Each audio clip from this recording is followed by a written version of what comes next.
જ્યારથી middle east સંકટ શરૂ થયું છે છેલ્લા લગભગ 3.5 મહિનાથી પરિસ્થિતિ એવી બની છે કે જે સમુદ્ર જળમાર્ગથી જે પણ સામાન આવતો હોય છે બહારથી ક્રૂડ ઓઇલની સાથે એ બધો જ સામાન વિક્ષેપિત છે, આખી જે સપ્લાય ચેન છે એ ખોરવાઈ ગઈ છે।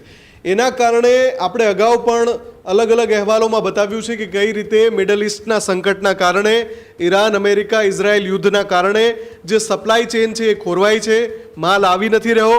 અચ્છા, ભારતમાંથી જે માલ મોકલવામાં આવે છે, ભારતમાંથી જેની નિકાસ કરવામાં આવે છે એ માલ પણ અટકી પડ્યો છે, એના વેપારીઓને મોટા પાયે અસર છે। એની સાથે સાથે ઘણા બધા એવા ઉદ્યોગો છે જે એની સાથે સીધી રીતે સંકળાયેલા હોય ત્યાં પણ સ્થિતિ ખરાબ બની રહી છે।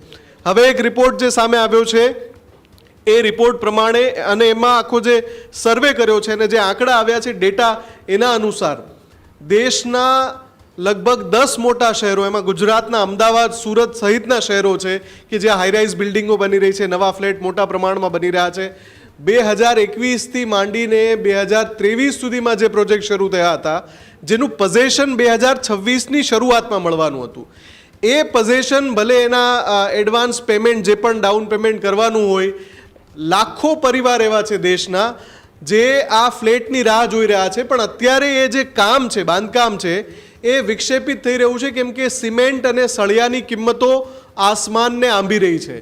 કારણ શું છે તો મિડલ ઇસ્ટનું સંકટ, મિડલ ઇસ્ટમાં જે યુદ્ધ ચાલી રહ્યું છે એના કારણે જે પુરવઠો નથી આવી રહ્યો, એથી બાંધકામ ક્ષેત્રની ન માત્ર સિમેન્ટ અને સળિયા, બીજી ઘણી બધા એવા મટીરિયલ છે, રો મટીરિયલ છે જે ખૂબ મોંઘા થઈ ગયા છે। એટલે ઘણા બધા બિલ્ડરે જેમની જે અનુમાનિત કિંમત હોય એનાથી પ્રોજેક્ટ ખૂબ મોંઘો થઈ રહ્યો છે, એટલે કામ થોડું ધીમું કરી દીધું છે અથવા તો કામ અમુક સ્થળે અટકી પણ ગયું છે।